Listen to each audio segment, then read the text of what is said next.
Regular आपली हळद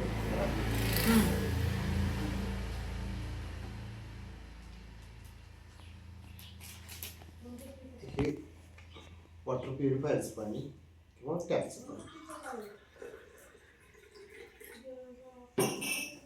आणि हे आपलं आयोनायझरचं.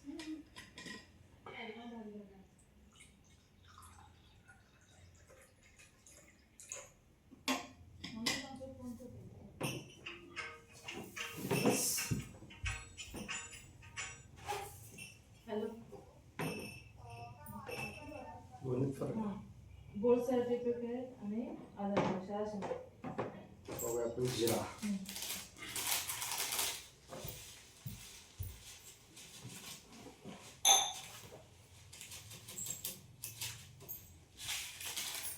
यावरच पाणी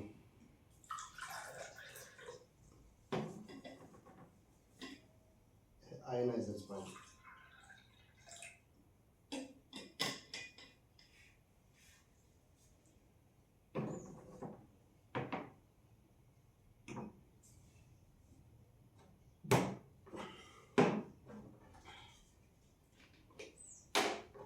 तर बेटाडीन जे आपण ते जखमेला लावतोय ते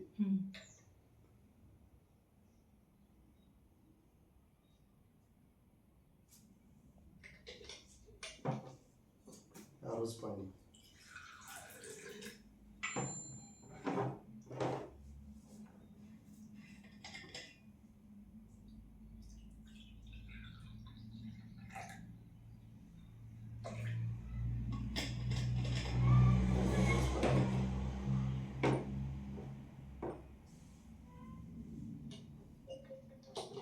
हळदीचा कलर कसा चेंज झाला याच्यामध्ये.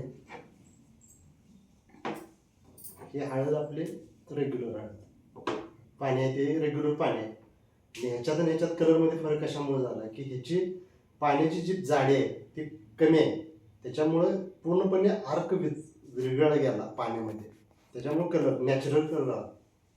जे आता आपली मुळची हळद आहे, जर उकळल्यानंतर तुम्हाला कलर असा येतो तो कलर आला. तसंच जिऱ्याचं कलर आहे. जिऱ्याचं कसं आहे, जिऱ्याला छिद्र आहेत, लहान लहान छिद्र आहेत, त्याच्यामध्ये पाणी ही जाड असल्यामुळं आपलं रेग्युलर पाणी त्यामध्ये आत जात नाही, त्यामुळं जे आपल्याला स्वाद पाहिजे तो भेटत नाही.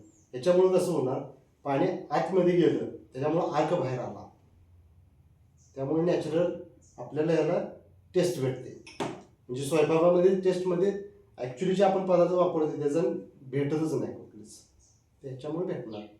आणि बेटाडीन म्हणजे एक प्रकारचं विष आपण खातोय, जे औषधं वगैरे मारलेले असतात फळाच्या, तेच हे इथं दाखवलंय की पाण्यामुळं ह्याचं हाय तसंच राहतंय, पण हे जर पाणी पिलं तर हे विषाला सुद्धा मारायचं काम करतं. म्हणजे आपण आता फळं भाज्या वगैरे ह्या पाण्यात धुतलं, हा, जो 20 मिनिटं भिजत घातला हा तर तुम्हाला पूर्णपणे असा तवंग बाहेर येतोय, म्हणजे वर आलेला दिसतोय